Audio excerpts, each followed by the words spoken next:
তা আজকে সমস্ত মিডিয়াতে হচ্ছে একটাই খবর, একদম টক অফ দ্য কান্ট্রি, সেটা হচ্ছে টিউলিপ সিদ্দিক উনি দুর্নীতির দায়ে বাধ্য হয়েছেন পদত্যাগ করতে। আমরা কি ভালো কিছুর জন্য নিউজ হতে পারি না? আমরা কেন খারাপের জন্য নিউজ হব? আমরা কেন এই ধরনের দুর্নীতির দায়ে বাধ্য হয় পদত্যাগ করতে? এই নিউজে কেন আমাদের একজন থাকবে? আমাদের দেশের সবকিছুই একসময় তারাই যেন ছিলেন, দেশ যেন তাদের নিজেদের ছিল। এই যদি হয় তাহলে এই দুর্নীতির দায়ে কেন তাকে পদত্যাগ করতে বাধ্য হবে? সুপ্রিয় দর্শক, আপনারা জানেন যে আমাদের এই দেশে বাংলাদেশি বংশোদ্ভূত টোটাল সম্ভবত 1, 2, 3, 4 এমপিস আছেন। সবাই নারী।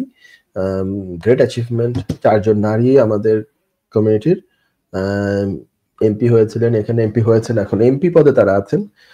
এর মধ্যে টিউলিপ সিদ্দিক আপনারা জানেন যে যিনি মন্ত্রীও হয়েছিলেন, হ্যাঁ? তো তার আজকে উনি পদত্যাগ করতে বাধ্য হয়েছেন এই আফটারনুনে, লেট আফটারনুনে, আসলে সন্ধ্যার কিছু আগে। তো পদত্যাগটা সেটার বলবো কি, এটা হচ্ছে যে আপনারা জানেন যে বাংলাদেশে যে শেখ হাসিনার রেজিম, যেটা বাংলাদেশে ব্যাপক মাত্রায় দুর্নীতি হয়েছে, ব্যাপক মাত্রায় হত্যা, গুম, রাহাজানি, খুন এবং অন্যায় অবিচার সবই হয়েছে। সেটা তো দেশের রেজিম তো পতন ঘটেছে, চেঞ্জ হয়েছে। এখন অন্তর্বর্তীকালীন সরকার আছে বাংলাদেশে। আগামীতে একটা পর্যায়ে নির্বাচন হবে, স্বাভাবিক নিয়মে একটা দল ক্ষমতায় আসবে। কিন্তু সেটার ধাক্কা কিন্তু বিভিন্ন দিকে পড়ছে। সেটার ধাক্কাগুলো কি?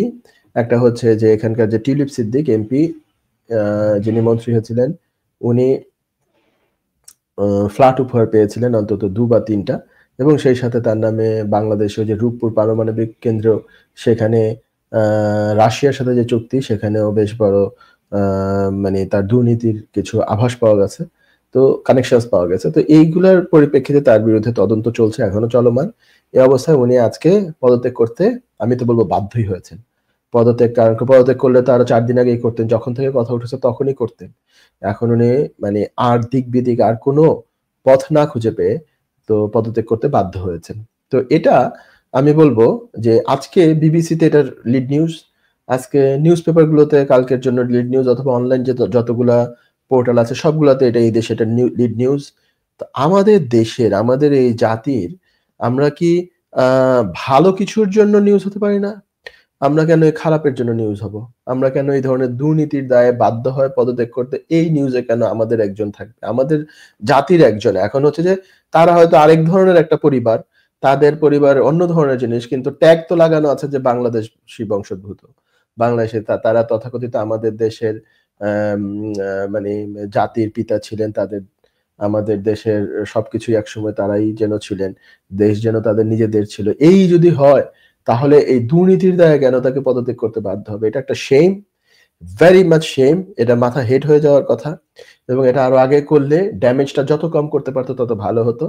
তো আমি মনে করি যে আমরা প্রত্যেকে যারা বিদেশে আছি, স্পেশালি প্রবাসী, আমরা প্রত্যেকে দেশকে রিপ্রেজেন্ট করি।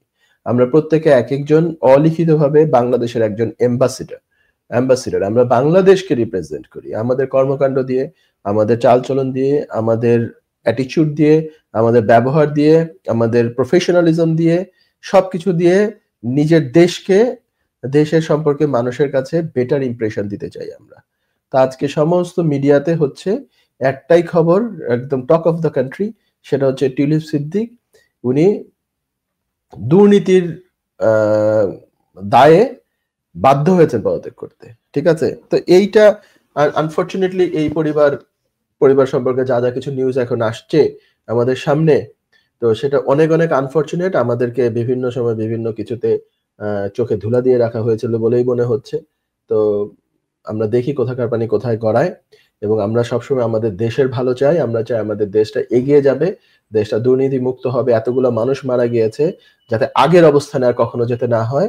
যদি আগের মতো দুর্নীতি চলে, আগের মতো যদি ফ্যাসিস্ট কেউ কোনোদিন কোনো সরকার হয়ে যায়, আগের মতো যদি জনগণের কোনো ভোট দেওয়ার অধিকার না থাকে, আগের মতো যদি এমন হয় যে আপনার যে রাইট সেটা নিয়ে আপনি কথা বলতে পারবেন না, সেরকমই যদি হয়, আর কোনো কারো ব্যক্তি পূজাই এত চলতে থাকে, এমন যদি হয়, তাহলে এতগুলা ছেলে, এর আগে এত মানুষ, এত আলেম মতো আছে, কত মানে মায়ের বুক খালি করা হয়েছে, এই জীবনগুলো কেন দেওয়া হলো? এটা যাতে না হয়, আমরা যাতে ব্যর্থ না হই, সবাই মিলে যাতে দেশটাকে ভালোভাবে এগিয়ে নিয়ে যাই, এবং আগের এই পরিস্থিতি যাতে কখনো না হয়। কোনো যদি চেঞ্জই না হয়, তাহলে কোনো যদি নতুন, মানে আমাদের যদি ভালো কোনো কিছু না হয়, তাহলে এতগুলা মানুষের প্রাণ কেন দিল? ইয়াং ছেলেপেলেরা প্রাণ কেন দিল? বাচ্চারা কেন প্রাণ দিল? সাধারণ জনতাও কেন প্রাণ দিল? শ্রমিক কেন প্রাণ দিল? এত ছাত্র-ছাত্রী তারা তো পড়ার কথা, তাদের তো ক্লাসরুমে থাকার কথা। তারা কেন রাস্তায় নেমে এসে অনেকে পঙ্গু হলো? তো এইটা আমার কথা যে আমরা সকলে মিলে যাতে আমার দেশটা ব্যর্থ না হয়ে যায়। আর এই খারাপ নিউজের যাতে আমরা হেডলাইন যাতে না হই। দুর্নীতির দায়ে পদত্যাগ এটা খুব সুন্দর একটা জিনিস পেল, তাই না? এটা একটা যে বিরাট অ্যাচিভমেন্ট পেয়ে গেল এবং সেই সাথে আমার দেশ, আমার বাংলাদেশী বংশোদ্ভূত তো সে এই ট্যাগ নিয়ে এখন পদত্যাগ করতে বাধ্য হলো। সো বাংলাদেশী হিসাবে এটা আমাদেরও গায়ে লাগে। ঠিক আছে? যুক্তরাজ্যের ভিজিটর ভিসা নিয়ে দুশ্চিন্তা? আপনার আত্মীয় বা বন্ধুর ইউকে ভিজিটর ভিসা রিফিউজড হয়েছে? আপনি কি জানেন হোম অফিসের এই সিদ্ধান্তের বিরুদ্ধে জুডিশিয়াল রিভিউ করা যেতে পারে? উইলডেন লিগ্যাল সলিসিটার্স নিয়ে এলো ইউকে ভিজিটর ভিসা রিফিউজালের বিরুদ্ধে নো উইন নো ফি বেসিসে জুডিশিয়াল রিভিউ করার ব্যবস্থা। জি, ঠিকই শুনেছেন, নো উইন নো ফি। তার মানে আপনি আমাদের ফি শুধুমাত্র তখনই পে করবেন যখন আমরা আপনার জুডিশিয়াল রিভিউতে সফলতা এনে দিতে পারবো। আমাদের রয়েছে দীর্ঘদিনের অভিজ্ঞতা সম্পন্ন দক্ষ ইমিগ্রেশন সলিসিটার্স, যারা সর্বোচ্চ গুরুত্ব সহকারে আপনার জুডিশিয়াল রিভিউ পরিচালনা করবে।